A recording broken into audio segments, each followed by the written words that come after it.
The scissors caught the chandelier light before they caught her hair. Rosalind Hale stood in the middle of the Whitmore family's marble dining hall, one hand fisted in her sister-in-law's dark braid, the other holding a pair of kitchen shears she had grabbed off the catering cart without a second thought. The room had gone so quiet that the only sound left was the soft, sickening snip of blades closing on hair that had never once been cut short in 22 years. "Maybe now," Rosalind said, loud enough for the caterers, the housekeepers, and her own new husband's staff to hear, "you'll remember that this is my house now." Nobody moved. The housekeeper, Mrs. Abigail Finch, pressed a hand to her mouth. 2 waitstaff stared at their shoes. Even Grant, the family's longtime driver, who had once talked down an armed intruder at the front gate without blinking, found something urgent to study on the floor. Everyone in that house had learned the same lesson over the past 3 weeks. Crossing Rosalind Hale, soon to be Rosalind Whitmore, was not worth the cost. The young woman kneeling on the cold marble did not cry. Maya Whitmore reached up, slowly, and touched the ragged ends now brushing her jaw. Her chestnut hair her mother used to brush every night before she passed, hair her mother used to say was the one crown nobody can tax you for, lay in soft coils around her knees.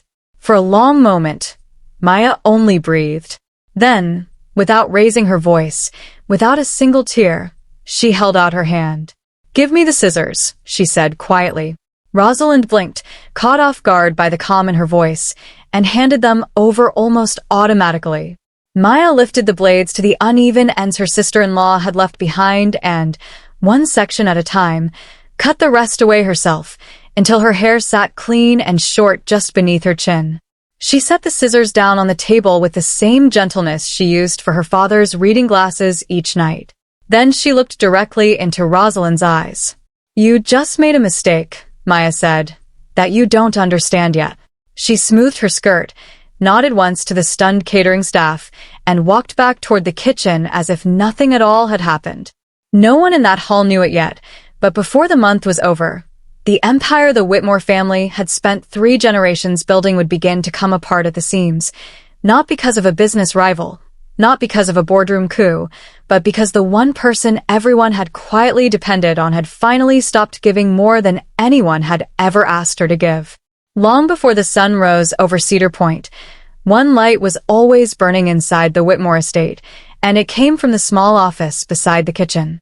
Every morning at 5 a.m., Maya Whitmore unlocked that office with a key she'd carried since she was 17, set down a canvas tote that had belonged to her mother, and got to work, long before anyone would think to call it work at all. She checked the day's guest arrivals, even though the estate hosted her brother's business partners more than actual guests. She noted which chef was 2 people short for the lunch service. She remembered, without being told, that the head groundskeeper's knees ached whenever a storm was coming, and left a tin of pain relief cream on his shelf before he even mentioned it. Nobody had asked her to do any of this. She simply noticed. Noticing was Maya's gift, the same way some people are gifted with music or mathematics.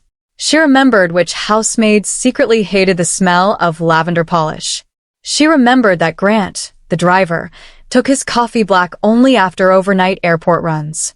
She remembered every staff member's child's name, every anniversary the staff member themselves had forgotten, every small ache that never made it into any file.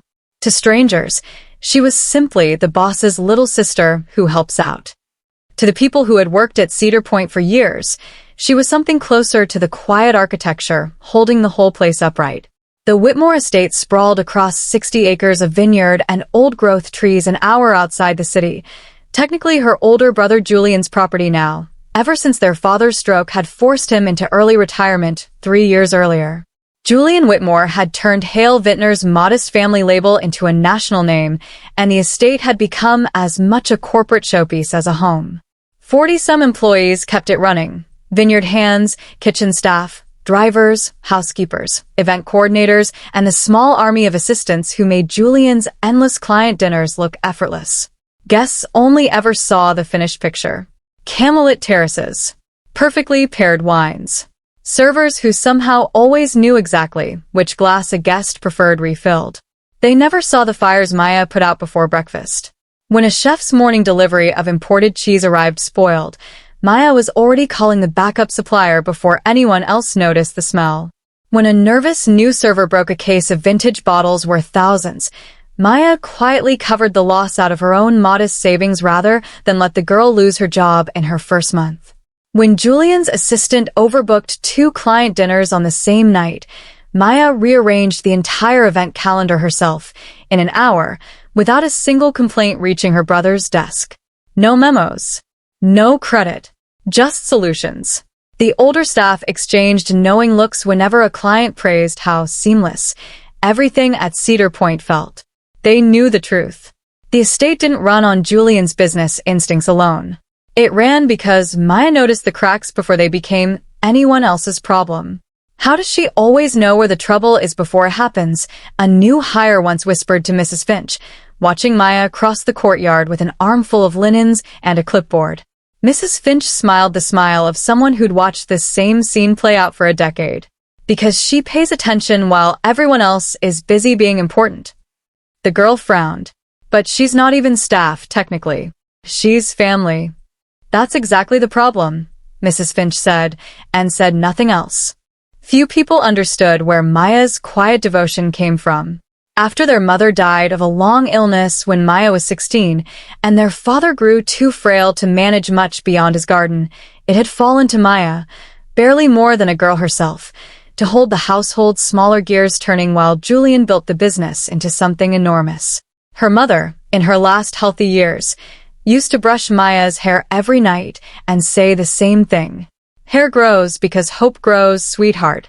Take care of both, and no one can ever take your dignity from you. Maya had kept her hair long ever since, not out of vanity, but because every inch of it was a small, private thread back to a woman she missed every single day. She never told anyone that. She rarely told anyone anything about herself. She was too busy listening. That was why terrified new hires somehow found themselves telling her things they hadn't told their own families after only a week on the job. She never gossiped. She never judged. She simply remembered, and remembering, it turned out, was its own kind of love. Even Julian noticed her, though only ever in passing. He spent most of his life on planes, in wine expos, in rooms full of investors twice his age who underestimated him because of his youth. Weeks would go by where he barely set foot on the actual estate he ran. When he did come home, everything simply worked, and he had never once stopped to ask why. "Thank you, Maya," he'd say, brushing past her in the hallway on his way to another flight. "I don't know what we'd do without you." The words lasted 3 seconds, but someone else in that house heard every one of them.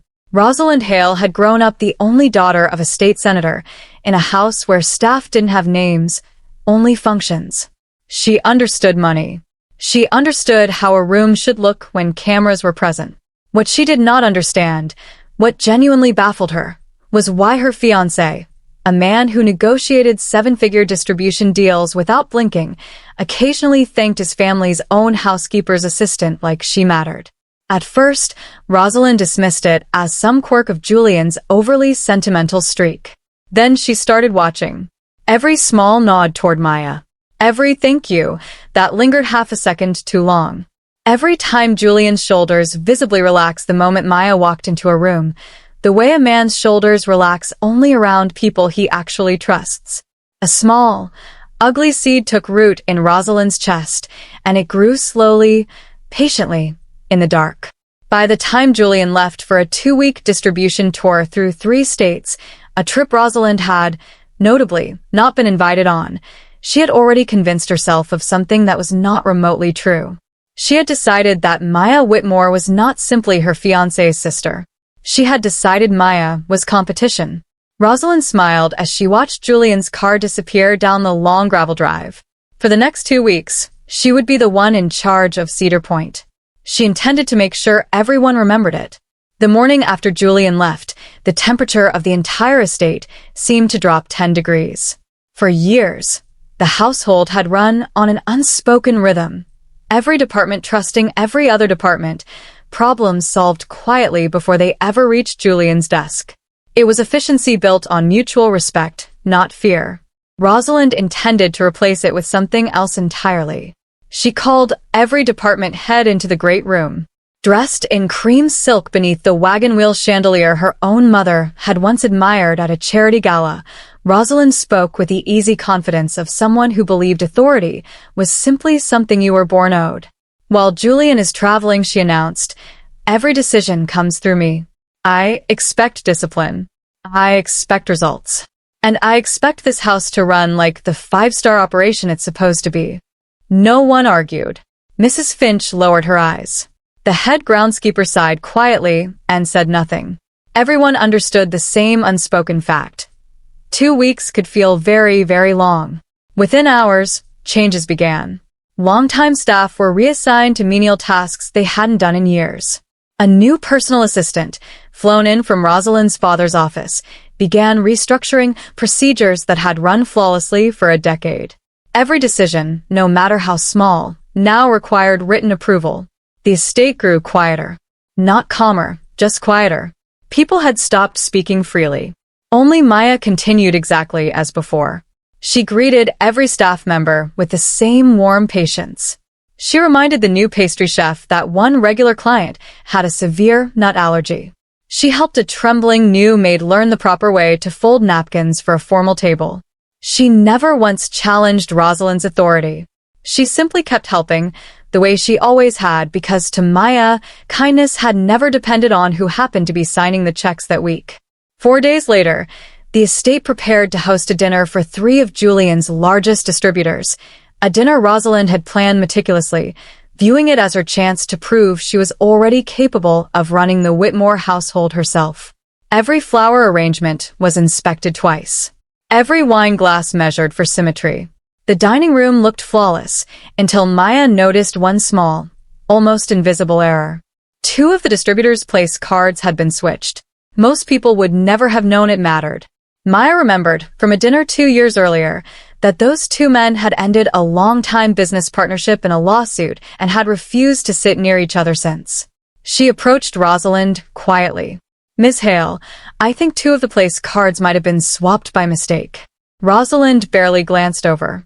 "They're fine. I only wanted to. I didn't ask what you wanted." Rosalind's tone was clipped, final. Maya hesitated, then stepped back. "I apologize. I only meant to help." Moments later, the event coordinator walked past, noticed the same mistake, and swapped the cards without a second thought. "Good catch, Maya. That would have been a disaster." The correction took 5 seconds. For Rosalind, watching from across the room, it felt like an hour. She saw 2 servers exchange a small, admiring glance toward Maya. In Rosalind's mind, she had just been publicly corrected by a maid who wasn't even staff. The dinner itself went perfectly. The guests never knew how close the evening had come to an ugly diplomatic scene.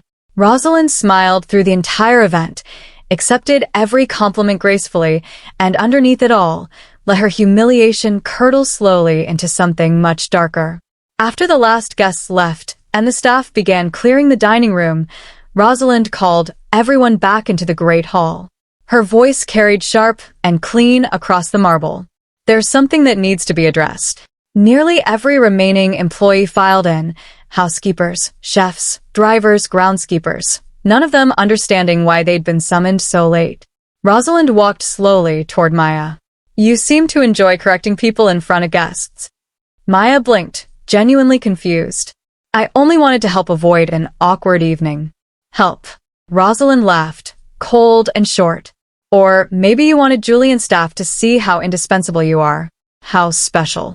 A ripple of discomfort moved through the room. "I would never," Maya said quietly. "Don't lie to me." Rosalind stepped closer, close enough that Maya could smell her perfume. "I've watched the way my own fiancé thanks you like you're something precious in this house. I've watched you play modest while everyone falls over themselves to praise you. You think because you're useful, you're important." The accusation landed like a slap. Maya lowered her eyes. "Ms. Hale, I've never wanted anything except to do my work well. Your work." Rosalind's gaze drifted, slow and deliberate, to Maya's long chestnut hair, pulled back in the same braid she'd worn since she was a teenager. It certainly seems like you've taken very good care of yourself. Without warning, she reached for the catering cart beside her, where a pair of kitchen shears sat forgotten after the flower arrangements had been trimmed. She picked them up. Mrs. Finch gasped. "Miss Hale," she started forward instinctively. One sharp look from Rosalind stopped her cold. "You forget who you're speaking to." Silence swallowed the room whole. Rosalind grabbed a fistful of Maya's braid. For the first time, real fear flickered across Maya's face. Not fear of pain, but the sudden, involuntary memory of her mother's hands brushing this same hair every night, whispering the same words about dignity and hope. The blades closed. The next morning, Maya arrived at exactly 5 a.m., just as she had for years.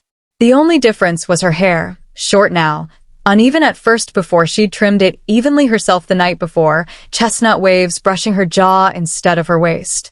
Every staff member she passed paused, then looked away.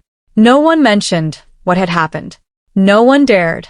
She unlocked her small office, set down her mother's canvas tote, and got to work exactly as her job description required. Nothing more. At first, nobody noticed the difference. By mid-morning, the cracks began to show.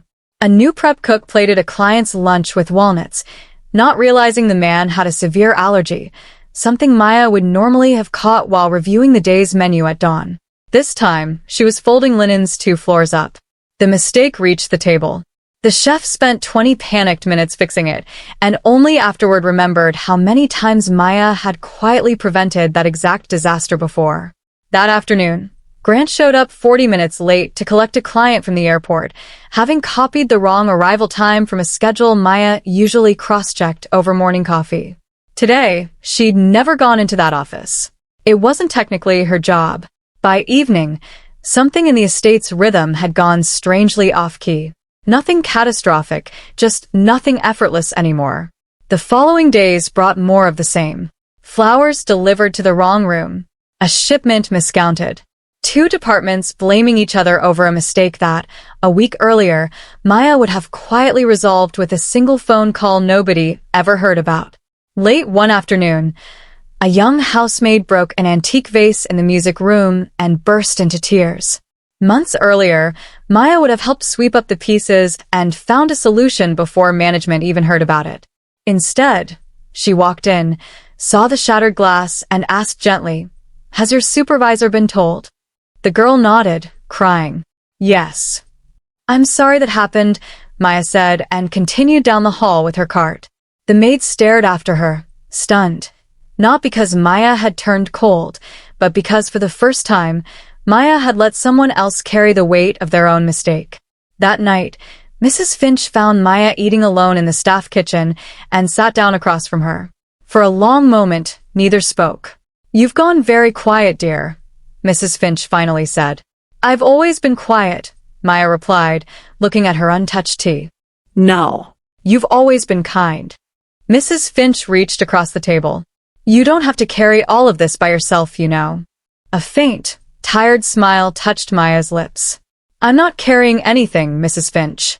I'm doing the job I'm actually paid for. Nothing more."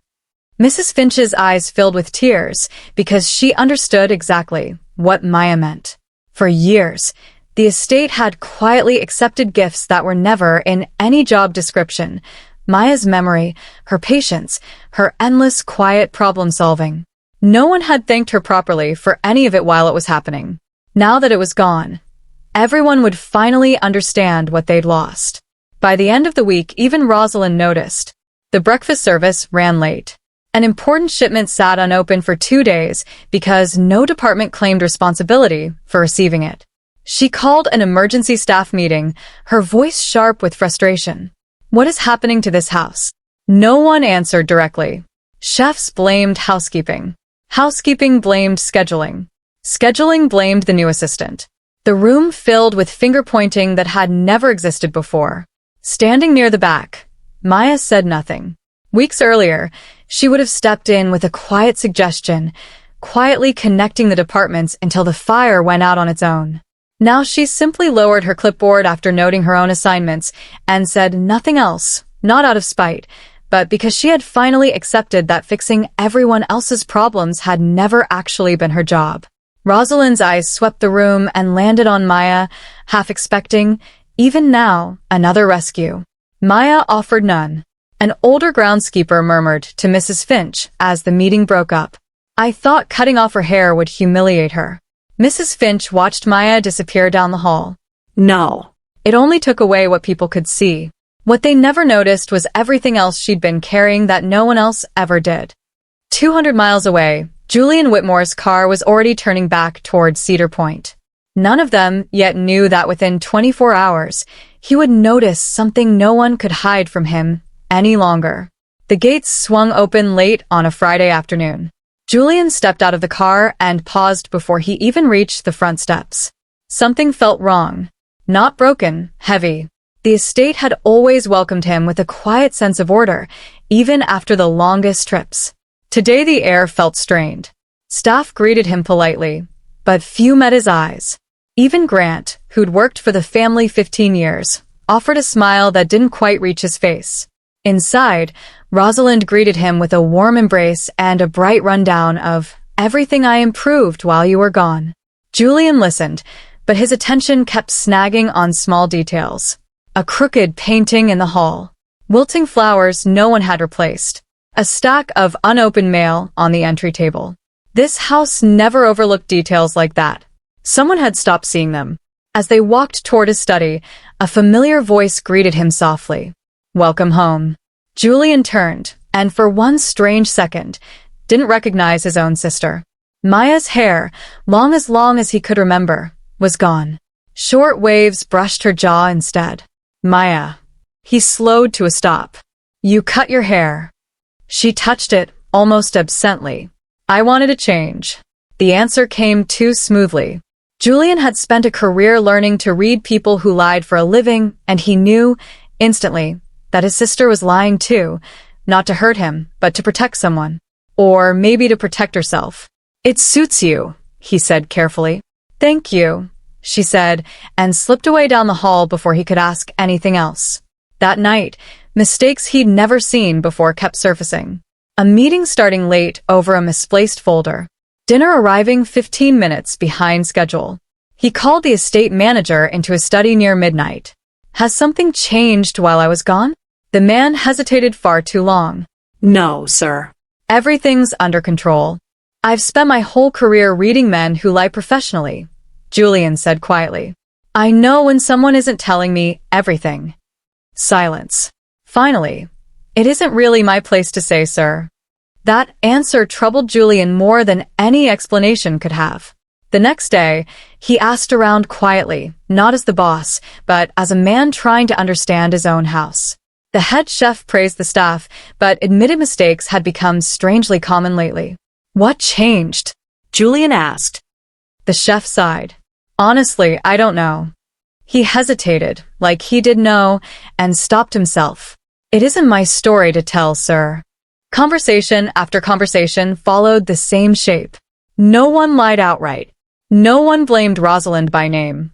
But every answer circled back, unmistakably, to the same quiet truth.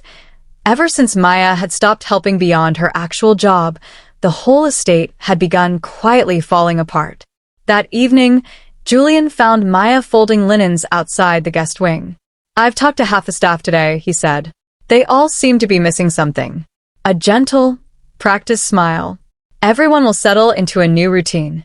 "Is that what you actually think?" "I think people adapt." "Were you unhappy here, Maya?" The question caught her off guard. "No." "Have I ever treated you unfairly?" "Never." "Then why does it feel like I've failed you?"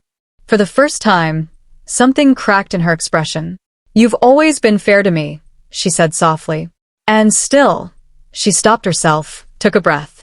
"Sometimes fairness isn't enough, if people only ever see what you do and never what you're quietly carrying." She realized, too late, that she'd said more than she meant to. "I'm sorry. Excuse me." She walked away before he could ask anything further. Late that night, unable to sleep, Julian wandered the grounds and found the old groundskeeper, Walter, trimming rose bushes by moonlight. Walter had worked for the Whitmore family for over 30 years. If anyone knew the true soul of this place, it was him.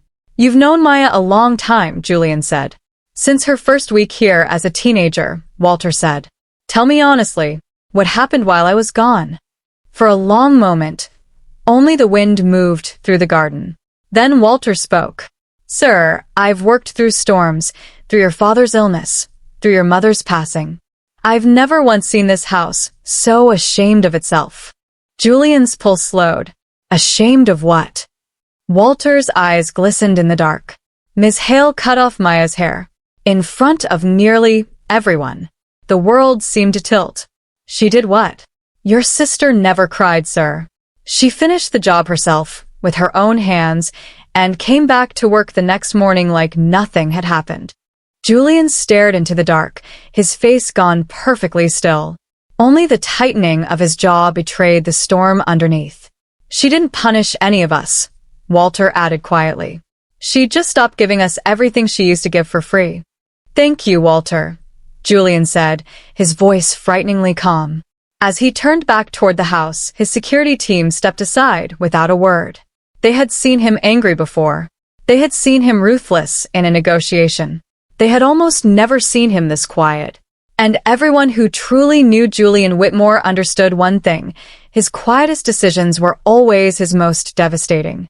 2 days later, every employee at Cedar Point received an unexpected invitation.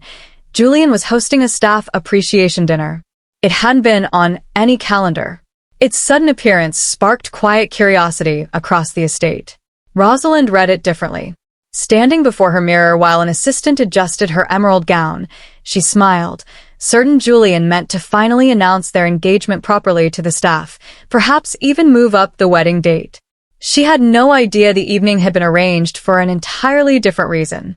By sunset, the long dining hall glowed under its chandeliers. Housekeepers sat beside groundskeepers. Drivers laughed with kitchen staff. For one rare evening, rank disappeared entirely. Only Rosalind noticed one detail. She'd been seated one chair away from Julian, not beside him. The seat next to him sat empty. She frowned but said nothing, assuming it was some kind of surprise. When everyone had settled, Julian rose. The room fell silent immediately. "I've spent years believing this estate ran because of good management," he said. "I was wrong." Confused glances passed among the staff. "I recently learned that someone here has been carrying responsibilities that never appeared in any job description." His gaze moved across the room and settled on Maya, sitting quietly near the back, clearly hoping no attention would land on her. "Who here," Julian asked, "has ever been helped by Maya Whitmore in a way that wasn't her job to help with?" Silence held the room for one full heartbeat. Then Mrs. Finch stood. "She covered half my duties for a month after my husband's surgery, without ever asking to be paid or thanked for it." A chair scraped. The head chef rose. "When my daughter was in the hospital, she quietly handled my morning orders every day so I could be with her." Grant stood next. "She remembered my late wife's birthday every year. I forgot it myself, more than once."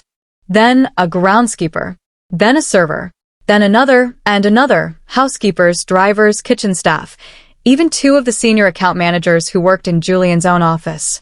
Within moments, nearly the entire room stood. Only Rosalind remained seated, staring around in disbelief. How does a maid command this kind of loyalty? Julian let the silence settle. Then he walked away from the head table, not toward Rosalind, but toward Maya. She started to rise. He motioned gently for her to stay seated. "They told me," he said, loud enough for the whole room to hear, "that you are just my sister who helps out sometimes." He paused. "They forgot to mention you've been holding this entire house together." Tears filled Maya's eyes. She lowered her head, overwhelmed by the attention she'd spent her whole life avoiding. Julian turned to face the room fully. "I failed to see the person protecting this house while I was busy protecting everything outside it. For that, I owe Maya an apology." He inclined his head to her. "Not for show. Genuinely." Gasps rippled through the hall. Rosalind shot to her feet. "Julian, you cannot be serious. She's your sister. This is embarrassing." He faced her, calm and cold. What's embarrassing is what you did to her. It was just hair, Rosalind snapped. No, Julian said. It was her dignity.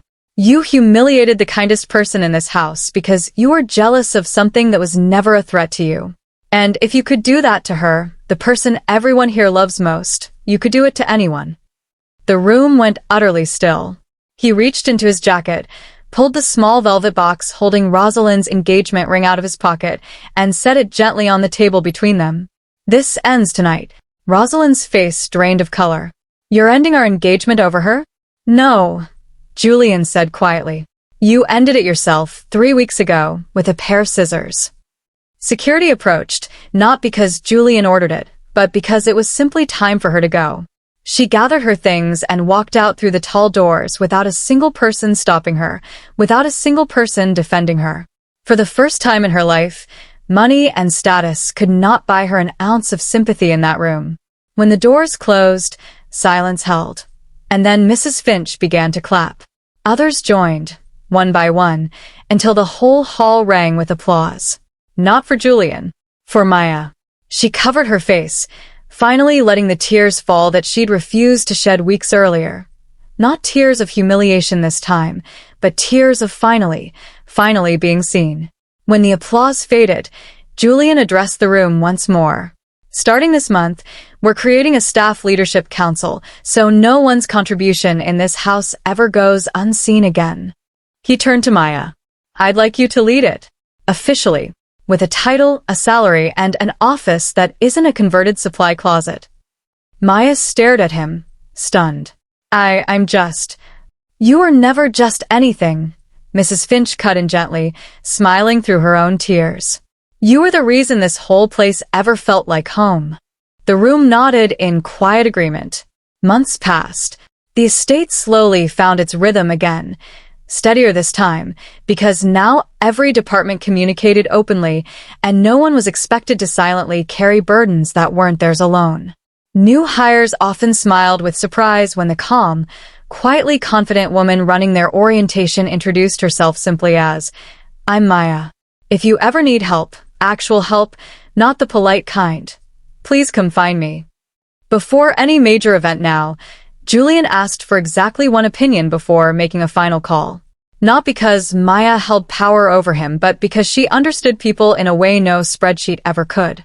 One quiet afternoon, they walked together through the vineyard, spring light filtering gold through the leaves. I've been wanting to say something, Julian said, stopping by the old stone well near the edge of the property. I know, Maya said, smiling faintly. You're sorry. I should have seen the truth long before I did. Maya looked out at the rows of vines swaying gently in the breeze. Mom used to tell me that kindness doesn't lose its value just because people fail to notice it. She met his eyes. You didn't finally see me because of my hair, Julian. You saw me because I finally stopped hiding behind it. He reached out and squeezed her shoulder, the only kind of affection two siblings who'd grown up holding a fragile family together really needed. I should have seen you a long time ago, he said quietly. They walked on together beneath the fading afternoon light, not as the boss and the girl who quietly ran his house, but as two people who had learned, the hard way, that respect earned through years of quiet sacrifice will always outlast power built on fear. And that the strongest heart in any home is usually the one that spent years asking for nothing in return, until the day it finally, rightfully, asked to be seen.